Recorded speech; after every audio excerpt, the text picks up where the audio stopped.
बिहार में अब भ्रष्टाचारियों की उल्टी गिनती शुरू हो चुकी है। जिन अफसरों, जनप्रतिनिधियों और अधिकारियों ने वर्षों तक कुर्सी की ताकत का इस्तेमाल कर जनता का पैसा लूटा, अब उनके लिए 2026 किसी सजा से कम नहीं है। नमस्कार, आप देख रहे हैं भागलपुर न्यूज नेटवर्क। आपके साथ मैं हूं सना।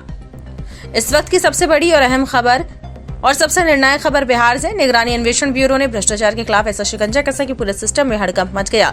8 बड़े भ्रष्टाचारियों की 4 करोड़ 14 लाख रुपए से अधिक की चल संपत्तियों को राज्यसात करने का प्रस्ताव संबंधित प्राधिकार को भेज दिया गया है। जैसे यदि सूचना जारी होगी, इनकी जमीन, बैंक, मकान और अन्य संपत्तियां सीधे सरकार के कब्जे में चली जाएगी। ये सिर्फ कार्यवाही नहीं, ये एक सख्त संदेश है कि अब बिहार में घूस, दलाली और भ्रष्टाचार का खेल ज्यादा दिन नहीं चलेगा। निगरानी ब्यूरो से मिली जानकारी के अनुसार जिन 8 आरोपियों की संपत्तियों को जब्त करने की प्रक्रिया शुरू की गई है, उनमें प्रशासनिक व्यवस्था के बेहद ताकतवर पदों पर रहे लोग शामिल हैं। इसमें अनुमंडल पदाधिकारी यानी एसडीओ, सीडीपीओ, पंचायत के मुखिया, न्यायिक दंडाधिकारी, फॉरेस्ट रेंज ऑफिसर, टैक्स दरोगा और वरिष्ठ अभियंता तक शामिल है। यानी साफ है कि अब ना पद का रौब चलेगा, ना पावर का दबदबा और ना ही सिस्टम की आड़ में कोई बच पाएगा। ये कार्रवाई उन लोगों के लिए चेतावनी है जो ये सोचते थे कि सरकारी कुर्सी मिलते ही कानून उनसे नीचे आ जाता है।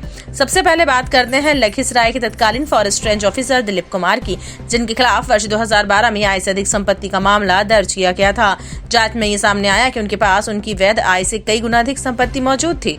निगरानी ब्यूरो ने उनकी लगभग 88,25,000 रुपए की संपत्तियों को राज्यसात करने का प्रस्ताव भेज दिया है। इसके बाद गोपालगंज के हथुआ अनुमंडल के तत्कालीन एसडीओ विजय प्रताप सिंह का नाम सामने आया, जिनकी 62,35,000 रुपए की संपत्तियों को जब्त करने की प्रक्रिया शुरू की गई। ग्रामीण राजनीति भी निगरानी के रडार पर है। पश्चिम चंपारण जिले के लौरिया प्रखंड की राजमरिया पकड़ी पंचायत के तत्कालीन मुखिया मैनेजर यादव और समस्तीपुर जिले के जितवारिया पंचायत के तत्कालीन मुखिया प्रमोद कुमार राय की संपत्तियों को भी राज्यसात करने का प्रस्ताव भेजा गया है। ये साफ संकेत है कि अब सिर्फ अफसर ही नहीं बल्कि जनप्रतिनिधि भी अगर भ्रष्टाचार में लिप्त हैं तो उन्हें बख्शा नहीं जाएगा। वरिष्ठ अधिकारियों की बात करें तो ग्रामीण कार्य विभाग के तत्कालीन अधीक्षण अभियंता ओम प्रकाश मांझी की करीब 90,75,000 रुपए की संपत्तियों पर भी कानूनी शिकंजा कस चुका है। ओम प्रकाश मांझी को पहले ही सरकारी सेवा से बर्खास्त किया जा चुका है। वहीं न्यायपालिका से जुड़े अधिकारियों पर भी कार्यवाही हुई है। दरभंगा के तत्कालीन न्यायिक दंडाधिकारी राकेश कुमार राय पर जुलाई 2019 में निगरानी द्वारा भ्रष्टाचार का मामला दर्ज किया गया था। अब उनकी 41,12,000 रुपए की संपत्तियों को राज्यसात करने की अनुशंसा की गई है। इसके अलावा मोतिहारी नगर परिषद की तत्कालीन टैक्स दरोगा अजय कुमार गुप्ता की 34,62,000 रुपए की संपत्ति और पटना ग्रामीण की तत्कालीन एसडीपीओ फुलपरी कुमारी की संपत्तियां भी जब्ती की प्रक्रिया से छूती नहीं है। निगरानी ब्यूरो के आंकड़े और भी चौंकाने वाले हैं। अब तक 119 मामलों में करीब 97 करोड़ रुपए की अवैध संपत्तियों को जब्त करने का प्रस्ताव भेजा जा चुका है।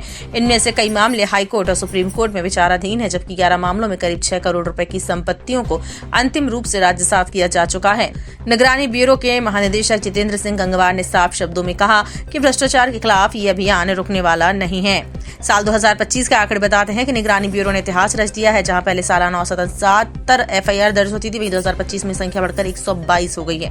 सबसे ज्यादा ट्रैप यानी घूस लेते रंगे हाथों पकड़ने के मामले सामने आए हैं। 2025 में 101 ट्रैप केस दर्ज हुए, जिनमें 107 भ्रष्ट लोक सेवकों को गिरफ्तार किया जा चुका है। एक ही दिन में 4 ट्रैप की कार्यवाही होना निगरानी ब्यूरो के इतिहास में पहली बार हुआ है। यही नहीं, आय से अधिक संपत्ति यानी डीए मामलों में भी इस साल दुगनी कार्यवाही हुई है। निगरानी ब्यूरो अब स्पीडी ट्रायल सिस्टम पर काम कर रहा है ताकि भ्रष्टाचार के मामलों में फैसला वर्षों नहीं बल्कि महीनों में हो सके। नए डिजिटल सिस्टम, आधुनिक जांच संसाधन, विशेष ट्रायल सेल के गठन से अब तक दोषियों को सजा दिलाने की प्रक्रिया तेज होगी। साफ शब्दों में कहे तो बिहार में भ्रष्टाचारियों के लिए न जगह सुरक्षित है और न समय। जिन लोगों ने वर्षों तक सिस्टम को लूटा, अब वही सिस्टम उन्हें बेनकाब कर रहा है। तो नए साल में साफ संदेश है कि भ्रष्ट अधिकारी सावधान हो जाएं, क्योंकि अब न कुर्सी बचेगी, न सिफारिशें और न ही राजनीतिक रसूख।